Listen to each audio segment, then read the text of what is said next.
the driver of effective digital transformation is being more customer centric, because you can create all kinds of digital stuff.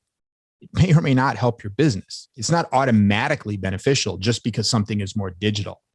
The gauge of success is not how digital you are. The gauge of success is how much your customer loves you and how effectively you have made an experience that drives the desired behaviors, thoughts, and feelings that equal business success in your customer.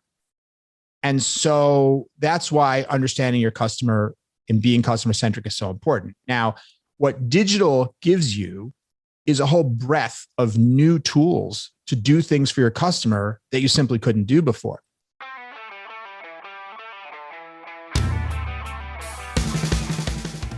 Welcome to the B2B Digital Marketer Podcast, a podcast helping you to end your struggle with digital marketing, helping you to pave a new and better path to target and capture your ideal customer. Each week, we teach you how insiders and experts debunk the dreary and become engines of innovation.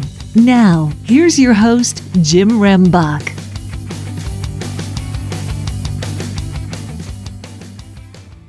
Okay, B2B DM gang, man, you're in for a great conversation because I have Howard Tiersky with me today, who is the author of Winning Digital Customers, The Antidote to Irrelevance. Howard, welcome.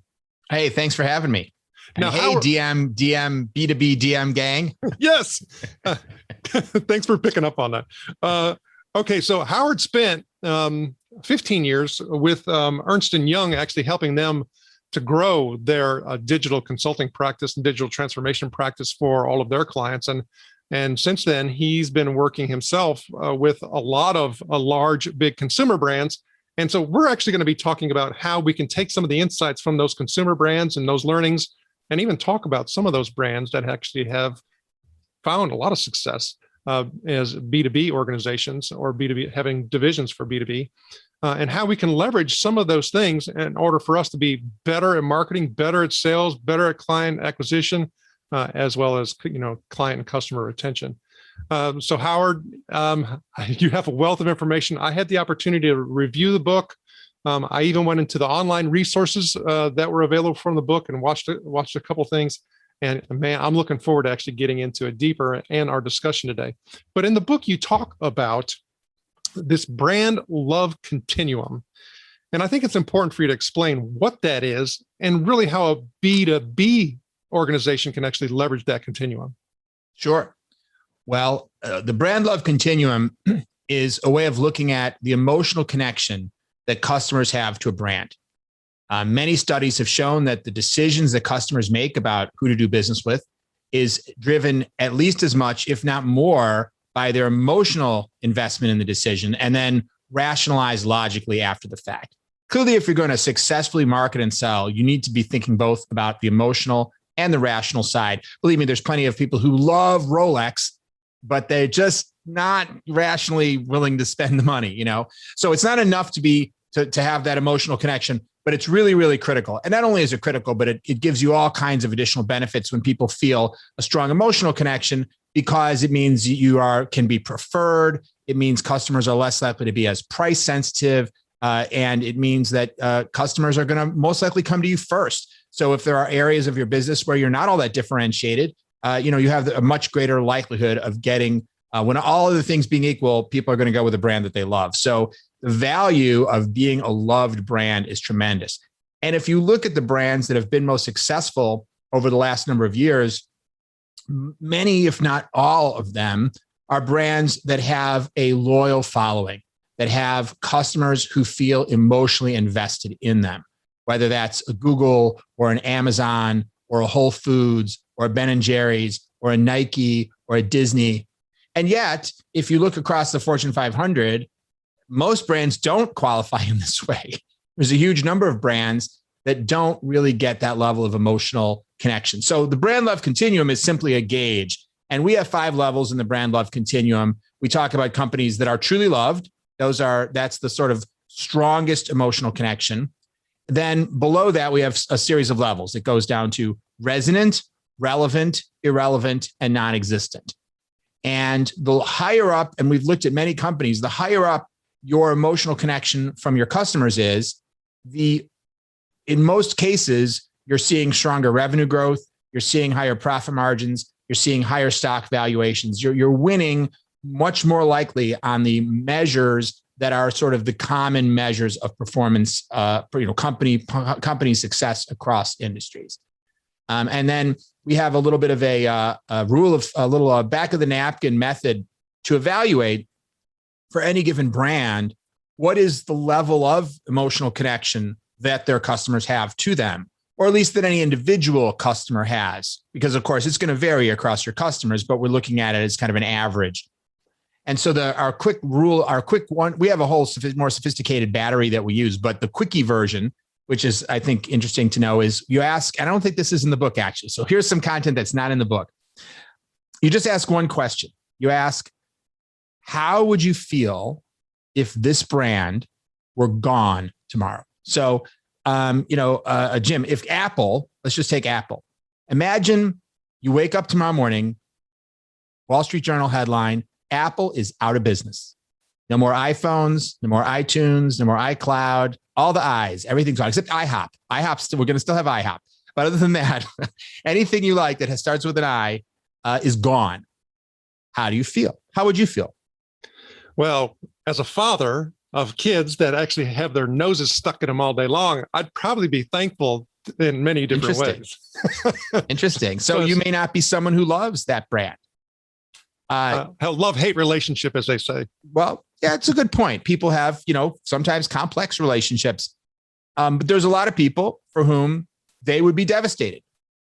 They could almost not imagine their lives without that brand. And certainly there's other people that would say they feel that way about Disney or feel that way about Nike or other brands. And so that kind of reaction is an indication of a brand that's loved. And then if you go kind of down the spectrum, sometimes you'd say, well, yeah, I mean, it's not that I don't care that much, but, I'd be bummed. When Sports Authority went out of business, it wasn't that I couldn't imagine my life without Sports Authority, but I genuinely felt sad. That was a story I really liked. I went there regularly, So that is a brand we would say is resonant, right? I have some level of emotional caring. And then if you want to go down one level, there's brands where you'd say, well, I needed to know that. If Chevron went out of business, I really wouldn't be sad. But like the Chevron station on the corner of, Masonicus and Bayberry, that's the one I go to. So if they went out of business, I guess I'd have to know that because I'd have to turn left on Masonicus and not right the next time I need gas, right? So it's relevant to me. It matters, but it's not an emotional connection. And then it goes down from there, right? If somebody's irrelevant, that's a brand that you're like, yeah, it doesn't. If someone said, hey, Howard, Lululemon just went out of business. Well, like you, maybe to my daughters, that would make a big deal. To me, I'd be like, okay, didn't need that information. I don't care. And then irrelevant is when you say, oh, hey, Radio Shack just went out of business. And you say, were they even still around? Like, I didn't even know they still existed, or a company you never heard of. So obviously it's a coarse scale. Obviously there are gradients within each of those levels. But if you look at the companies that are top of that scale, you look at a company like Disney, they're able to launch a platform like Disney Plus, right? A competitor to companies like Hulu and Netflix. Within 6 months of launching Disney Plus, Disney had the same number of subscribers as Hulu, who'd been in the game for 10 years, and 50% the number of subscribers of Netflix, the industry giant. That's the power of having loved brand. If you look at Apple's stock performance over the last 10 years, I think they're up something like 500% now, right? Obviously, you're not going to find many brands that have had that kind of performance, even in a bull market. That is the power of being a loved brand. Well, as you're talking, I start thinking about it from the quandary of the B2B organization that is facing, a new customer, new realities, new paradigm, new competitive and entrants. And, how do I keep from being irrelevant? I'm saying my brand can never get to that kind of, love. I mean, so really, what do I do here? Well, first of all, there are certainly B2B brands that people absolutely feel strongly emotionally connected to. Let's look at a brand like McKinsey, right? There's a B2B brand that now many people would say, for me, I don't care about that brand, but there are CEOs who rely on McKinsey and go to them over and over and over that is a brand that they believe in and trust. There are brands, and I don't know that they're all loved, but if you look at brands like a Forrester or a Gartner, or brands that or sometimes they're supplier brands that someone says, we that is a brand that we absolutely count on and rely on. There's no question that there are brands in the B2B space. And, I would say that thinking about this idea of loved brands is important to B2B brands for two reasons. One is because B2B brands are appealing to the same people that B2C brands are appealing to, of course. And so the same basic psychological principles are going to apply. Anyone who's been on a decision committee at a company choosing somebody, whether it's a web design agency or an accounting firm, knows that it's not all just rational. It's relationships, it's chemistry, it's thinking about the emotional side. So you have the same principles in play. And by the way, for every B2B brand that says, well, I don't know how I'd ever become a loved brand, I assure you there's a B2C brand that feels the same way.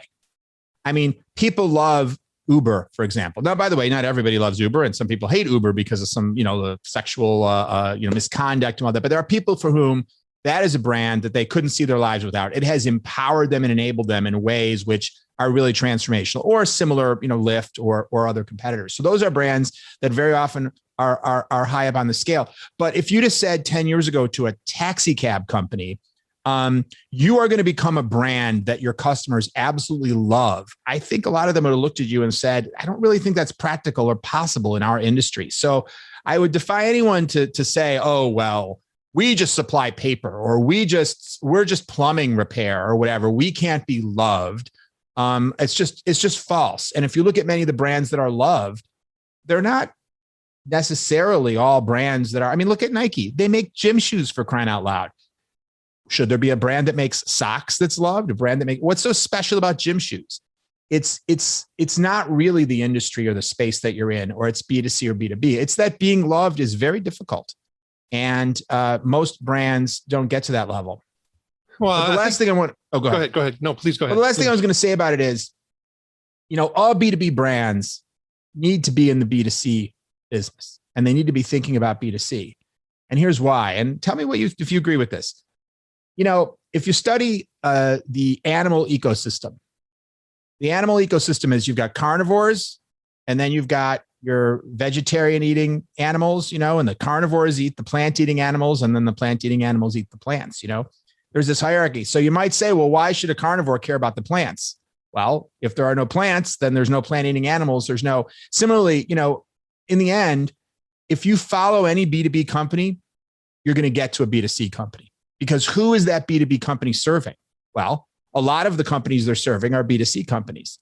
And by the way, it doesn't go the other way necessarily, right? The plants don't eat the carnivores. The B2C companies don't largely serve the B2B companies. Now, of course, some companies do multiple things, right? They have B2C products and B2B products. But in the end, the B2B products, the B2B companies are either serving a B2B customer. They're either serving a B2C customer, the company they're serving, or they may serve some other B2B companies, but who are those companies serving, right? It's like all the water flows downhill.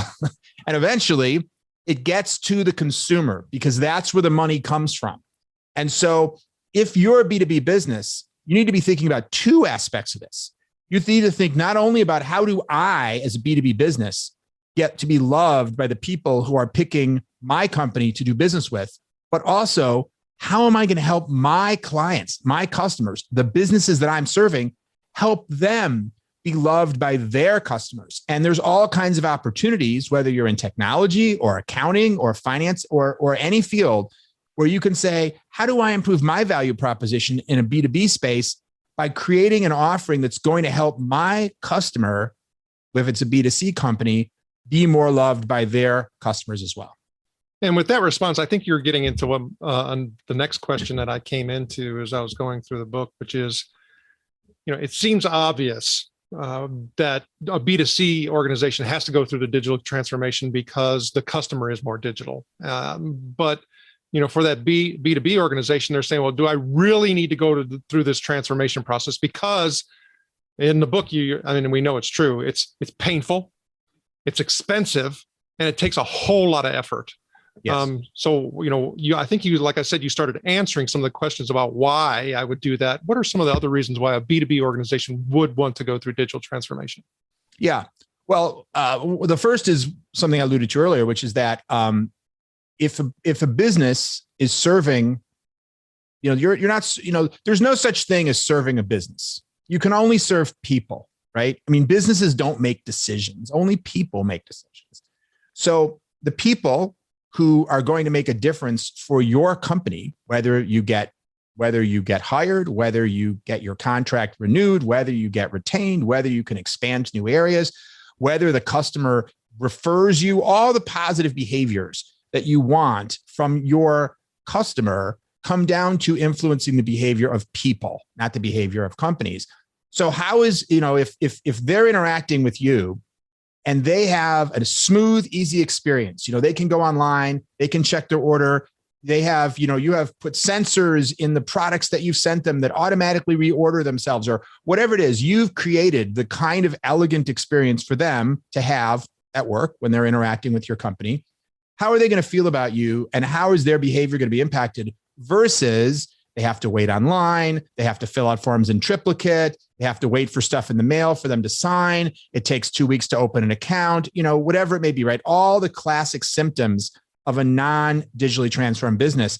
Human beings, they want convenience, they want value, they want personalization. These are the three core, most important characteristics of an elegant digital experience. And if you're not providing it to people, it doesn't matter really whether those people are in a consumer role at that moment or in a business role, they're not likely to prefer you.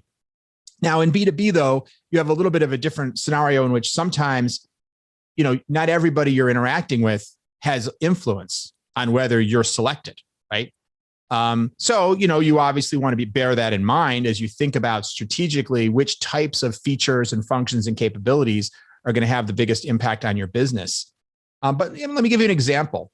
When we actually do a fair amount of B2B work, one of the projects we worked on was the commercial banking site for one of the largest banks in the United States. So this is the web tools that their commercial banking companies that have bank accounts need to log into to do all their finance stuff, right? Which is, receiving payments, sending wires, foreign currency transactions, all this kind of stuff. We were working on that website.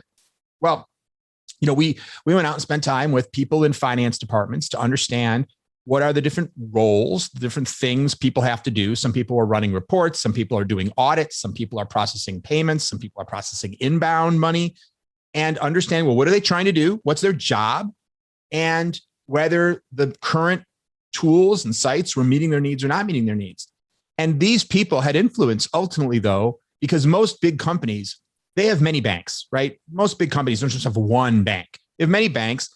And there's a lot of people who have influence on if there's another account to be created, which bank should that account be created at, et cetera. And so the opportunity is to increase the share of wallet for that bank with each enterprise customer by making the people in the finance department say, all these banks are charging us a similar transaction fee for the work that we do, but it's just a heck of a lot easier to manage the accounts at bank X versus bank Y. The reports are easier to run. It's more, kind of manipulate them in better ways. The transaction processes are fewer steps, all the same things that you would prefer about maybe one e-commerce site over another. These people are looking at the same exact thing. And that winds up being a serious consideration as to where they put their next, their next account that they need to open for another division of their company, et cetera. And I think for me, you bring up some really important points from, even the marketing and the sales side is I need to capture those types of things when I am easier to do business with and make sure that that's part of our communication, and not all the technical elements that may be associated with or what we perceive to be associated with a B2B, type of marketing and sales activity. So you talk about digital transformation and that it's all, so I want to make sure I get this right. You state that the journey to becoming a digitally driven enterprise is what digital transformation is all about. What do you mean by that? Well, digital creates the opportunity to do things in a different way.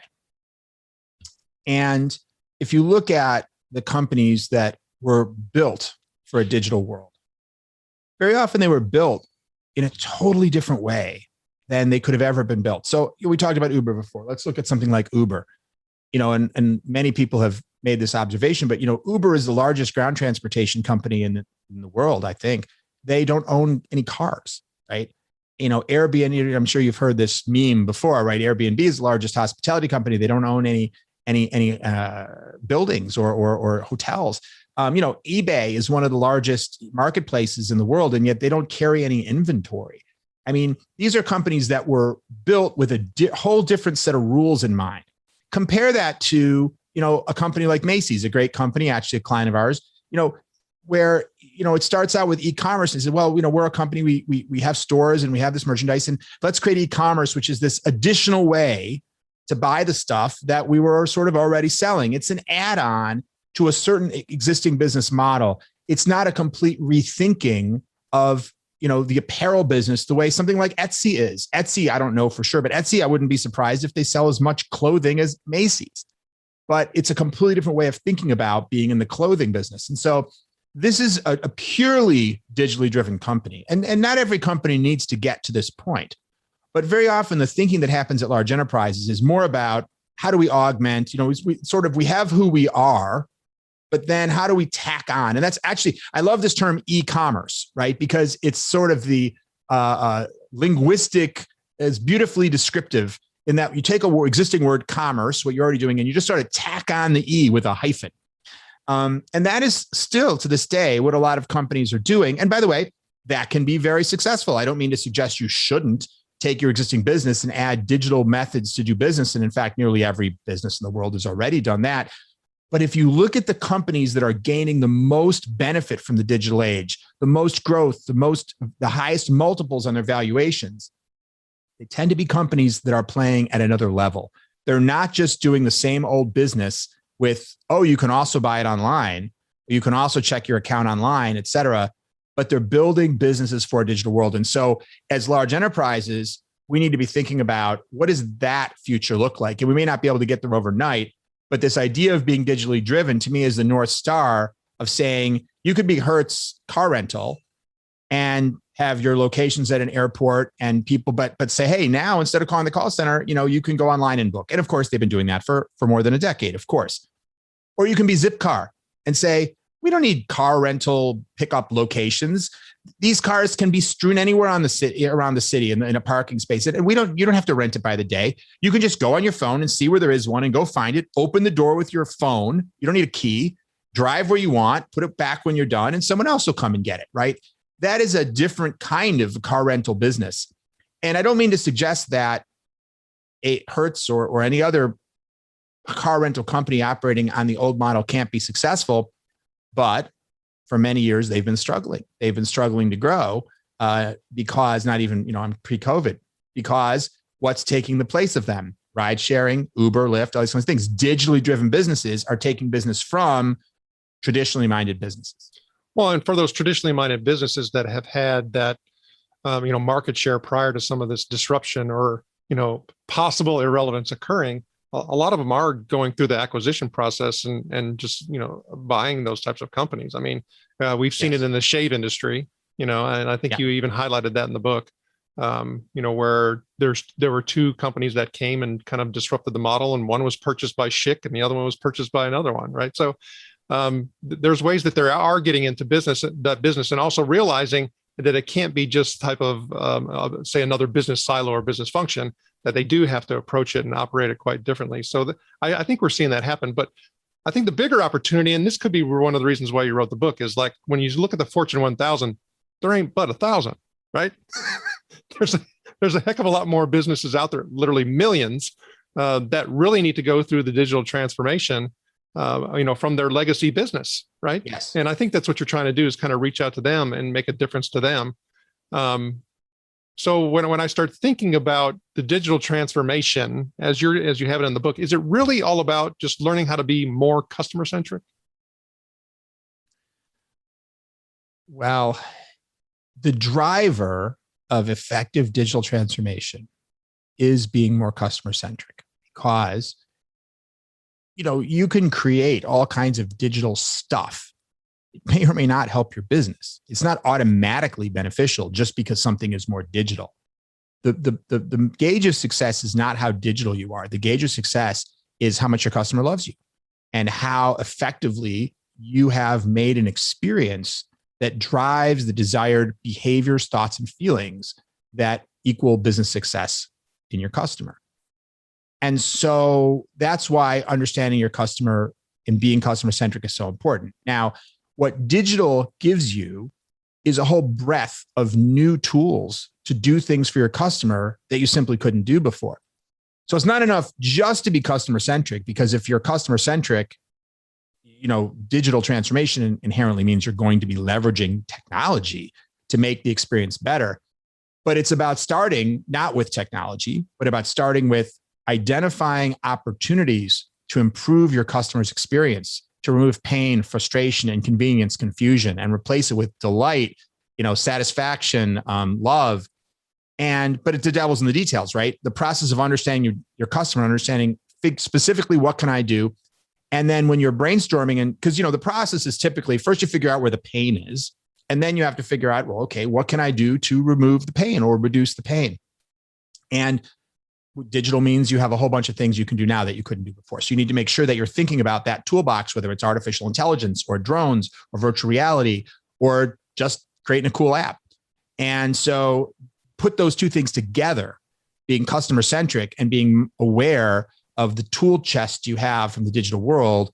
That's what at least creates the vision for digital transformation, and then you need to get there. And then you need to go through both the technical build, the marketing angle, the organizational change management, and all the other components it takes to actually make the journey to success.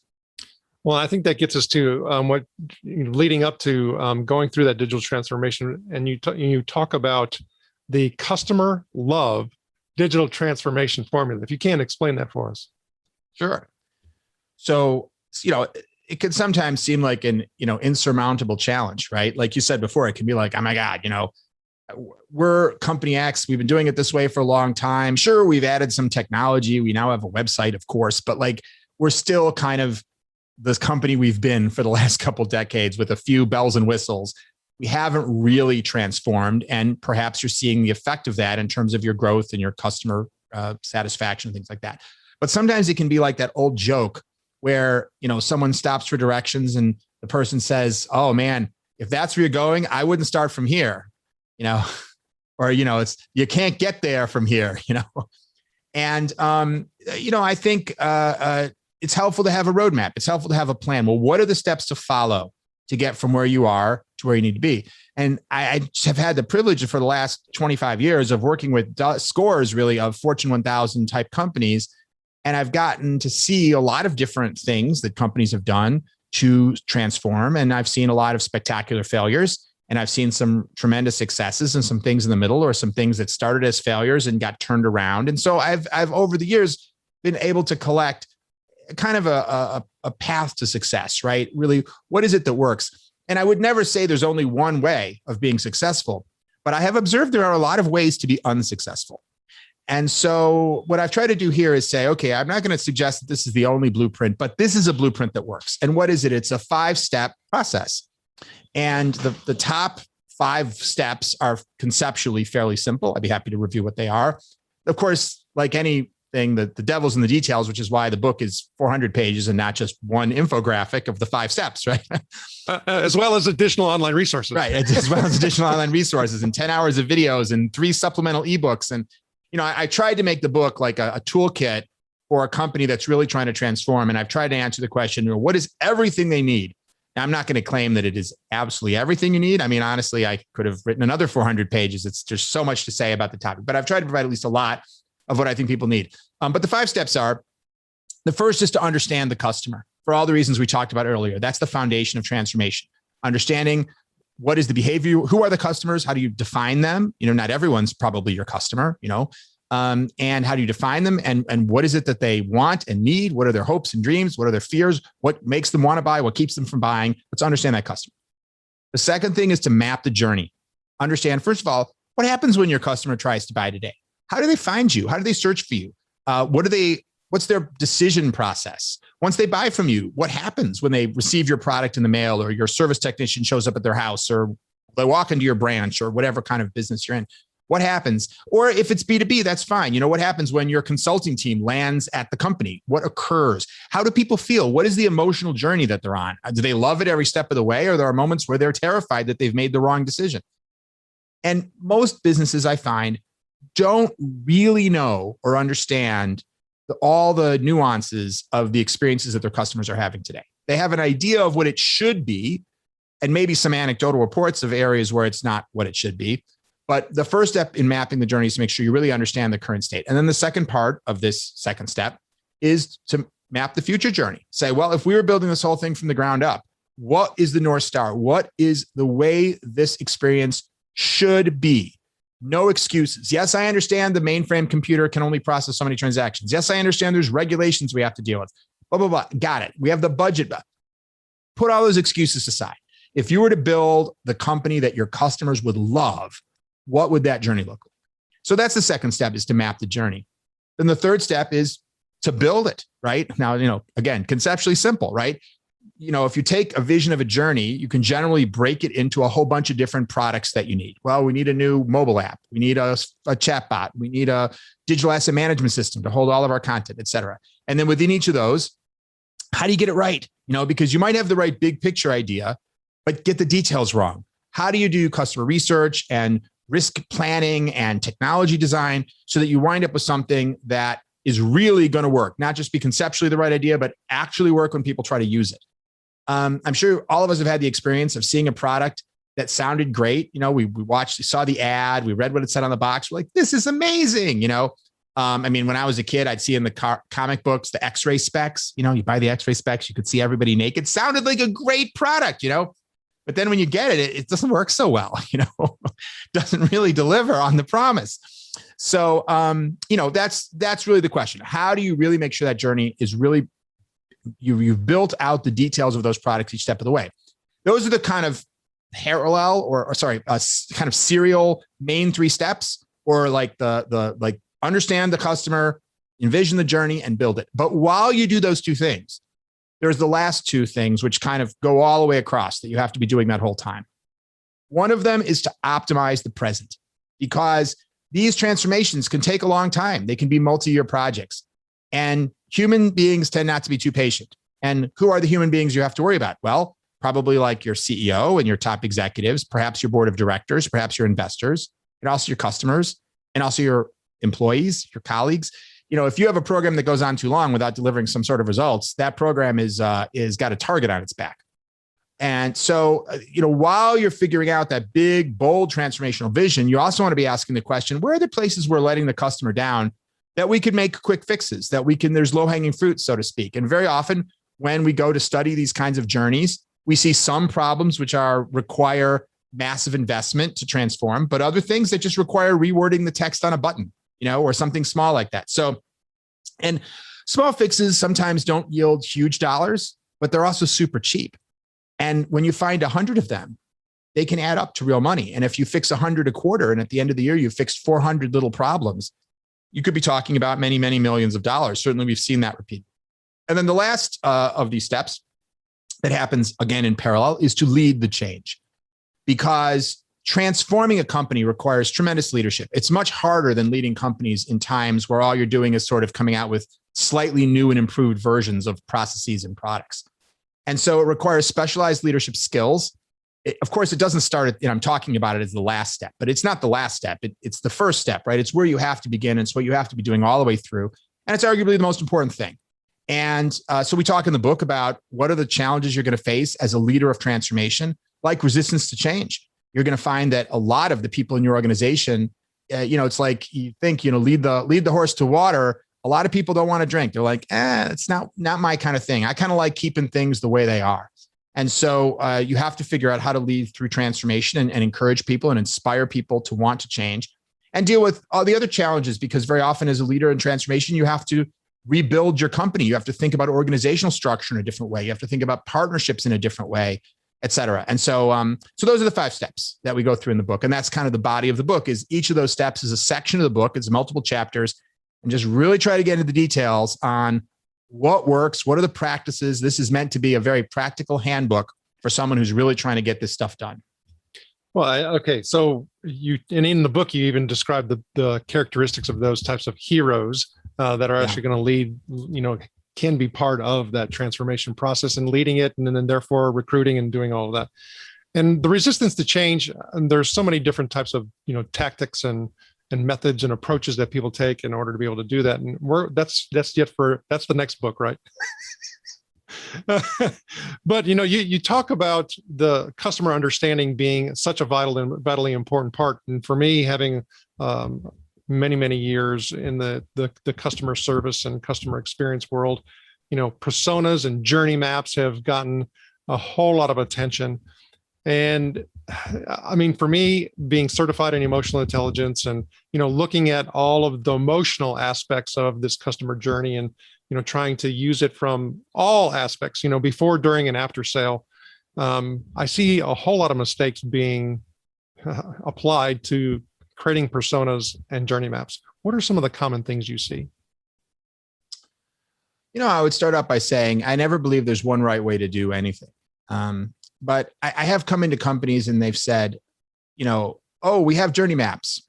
And I would say, okay, great. Let's see. And first of all, the first mistake I would say is they say, oh yeah, I know we have them. I just have to find them. I know we did them last year. I think they're on the shared drive. Let's look for them, right? Well, already I know there are mistakes been made because this is not an actively used tool. An effective journey map is up on the wall. Everybody sees it. Everybody knows it. Everybody's being socialized. If it's some exercise you did 2 years ago and it's sitting somewhere in your server, then that is not an actively useful journey map. So that's the one mistake I see. The second is sometimes people think that sometimes I'll see a journey map and what is it? It's one of these kind of circular diagrams that just says like awareness, consideration, purchase, post-purchase. The supposed journey map is really just a definition of the stages of the customer journey. Now, that's good. You need that. That's part of the process. But that is not, in my mind, that is really not a journey map. That is if you want to look at it as a journey map, it's like zooming out all the way. It's like having a picture of a globe on your lapel pin and calling it a map. Kinda. But, it's not super useful at that level. I mean, maybe I shouldn't even say that. It's useful, but only at a very high level. So to me, a journey map has to go to another level and really look at the nuances and details of it. So that's the second thing. A third mistake that I see a lot is not doing current state journey maps. It often feels fun to do the future state journey map, right? Let's envision the future. And of course, it is fun. And I love to do that. But you have to root it in what's actually going on today. And that often is a lot less fun because it's having to look in the mirror and acknowledge that there may be a lot of things that really aren't going the way you want them to. And by the way, equally important in current state journey mapping is all the things that are going well. The last thing you want to do is throw the baby out with the bathwater and fail to acknowledge some really, for example, sometimes when people try to make everything digital, they fail to recognize the importance of some of the human to human interactions that happen in the course of their business, whether that's in a store or in a call center or whatnot. You want to not just start with your own conception of what the future should look like, but make sure you really understand what's going on today, both to make sure you're seeing the greatest points of pain and prioritizing them and making sure you're not, throwing out the baby with the bathwater in terms of what's good. And maybe I'll add one more, which is when you create the future, making sure that it really is rooted in customer behavior. What is it we want our customers to do and think and feel? What's holding us back or holding them back right now? And therefore, whatever we choose to do, it's been architected to drive human behavior. If you do journey mapping and you say, great, we need chatbots, we need virtual reality, we need some drones in there. If your journey map starts with the presumption that you need to throw every cool technology into the process, then you're doing it wrong. And the analogy I like to use for that, if that's how you approach journey mapping, is when I was a little kid, maybe, 3, 4, 5 years old, I would sometimes go with my dad to his office. My dad was an attorney, and I'd watch what happened at the office. And I remember my friend down the street, we'd play. And one of the things we like to play is we'd play work, kind of like how kids play house, we'd play work. So what would we do? We get some papers and we get a stapler and we get some stamps, some rubber stamps. This is quite a while ago. I'm 52 years old. So this is what I observed in my father's office. There's a lot of stamping of things. and a lot of stapling of things. And so we'd get a bunch of papers and we'd staple things and we'd stamp different things on different pieces of paper. And this looks superficially like work, but it's not productive, right? That is not work. So similarly, you can create journey maps that look like journey maps, right? They have sections in them and they describe, but if they're not rooted in driving customer behavior, then you're just playing at journey maps, because they have to be based on accomplishing a goal, not just to create like innovation theater to show what our experience would look like if we threw everything but the kitchen sink at it. And I don't mean to be overly critical or say everybody's doing that, but I do see that sometimes, and that's starting at the wrong end. You may wind up with some cool technology, absolutely, in your journey map, but it has to come just like you might wind up stapling and stamping some things when you're at work. But it's because you're trying to accomplish something, not just because you're trying to staple things and stamp things. Well, as you're talking, I mean, there's so many things that I want to talk about, and I wish we would be able to get through them all, but we can't. So in the book, there's a couple things that you address. One is this customer experience iceberg, and I think you started hitting on that a little bit, and I think we need to go a little bit deeper, no pun intended, and have you explain what that customer experience iceberg really is. Sure. Well, the basics of that just say that we when we create a customer journey map or we envision a future experience, it's the customer experience that we're often thinking about. This is what we want to have happen. We want the customer to be able to push a button on the app, and then the driver shows up, and then they bring them the right pizza or whatever it is. That's the customer experience. But of course, in order to enable that, a whole bunch of other things have to go right beneath, so to speak, the surface of the water. The customer experience is the part you see. Certainly, it's the part the customer sees.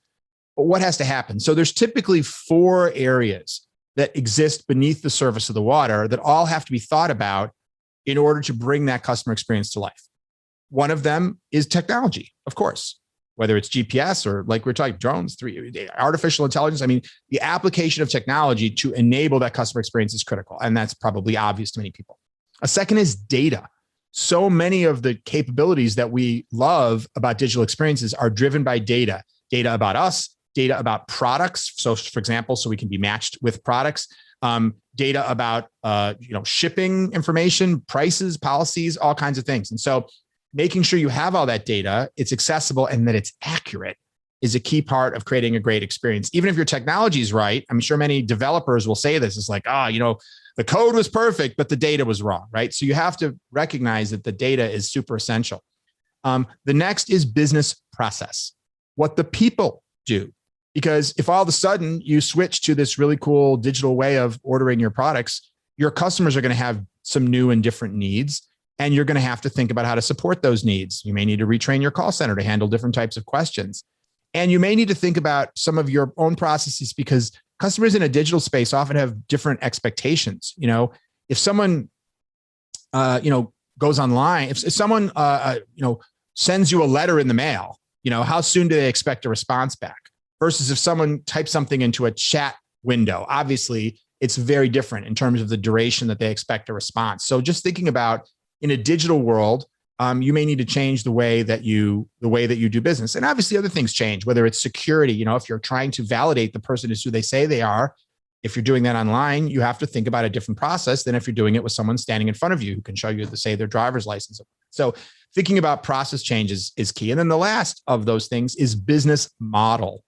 Because sometimes the way that you charge, the way that you collect money in the sort of legacy world may not work well when you move to a digital world. I mean, Google came out and effectively competed with a lot of email platforms by making it free, right? And then ultimately supporting it with an advertising model. So that's one thing we've seen is things shifting from costing money to being free based on an advertising model. We talked earlier about Uber. You can have a different supply model. Instead of buying millions of cars and hiring millions of drivers, you create a different way of delivering that value to your customer. That's another example of a different business model. And there's many, many other examples where, the digital business model, sometimes it's just about scale, about saying, because I don't have to deliver my product physically, I can charge a much lower price and think very differently about, my cost, my profit per sale, but I can reach many, many more people. Possibly. Depends on the nature of the product. It depends on the cost to acquire the customer. Years ago, Jeff Zucker, at the time CEO of NBC, when NBC started putting their content on things like iTunes, he sort of bemoaned trading analog dollars for digital pennies. They were selling the product content, but they weren't making the same money as if they broadcasted. And that can be the case, in which case, the price of so many things has been driven down in a digital world. There's more pricing transparency. You have competitors, because they're operating in very digitally enabled ways, they don't have the costs that you may have. So you have to figure out how to deliver at that lower price point. And that's also part of that pyramid of creating a great customer experience, the right business model. Because if you don't have the right business model that works in a digital world, you won't be able to keep delivering that customer experience. If you're not making money, then in the end, you're not going to be able to sustain the experience, because things have to be ecological.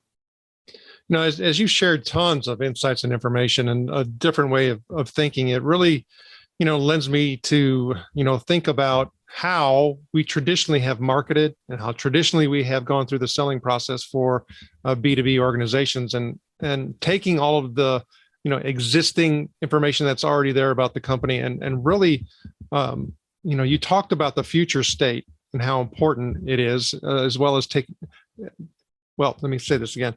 The current state is vitally important, but the future state oftentimes is difficult for people to see, and then therefore, use as far as part of that transformation is concerned. So if I'm sitting here and I'm, part of, B2B digital marketing and B2B sales, what should I be asking myself? There's only one question. How can I create more value for my customer and get them to love me? That's the only question in business. Everything stems from that. Howard Tiersky, thank you for sharing your knowledge and wisdom. How do the B2B DM gang get in touch with you? Well, B2B DM gang, if you're interested in learning more about my book, you can go to winningdigitalcustomers.com, all one word, of course. And there you can find all the places you can buy the book, as well as download the first chapter for free. Of course, you can find the book at all the usual places like Amazon, Barnes & Noble, et cetera, et cetera. Feel free to check out my podcast as well, which is also called Winning Digital Customers. I'm also very active on LinkedIn. I post all the time, all kinds of content, articles, infographics, and I do 2 live casts a week there as well. You can find me there under my name, Howard Tiersky. Howard Tiersky, thank you for sharing your knowledge and wisdom, and we wish you the very best. Yeah, likewise. Thanks so much for having me. It's been a lot of fun.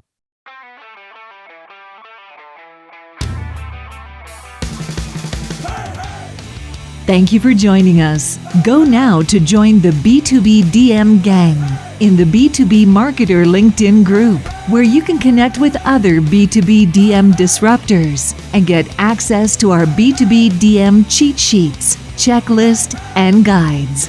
While you're at it, if you found value in this show, please help by going to iTunes to rate, review, and subscribe.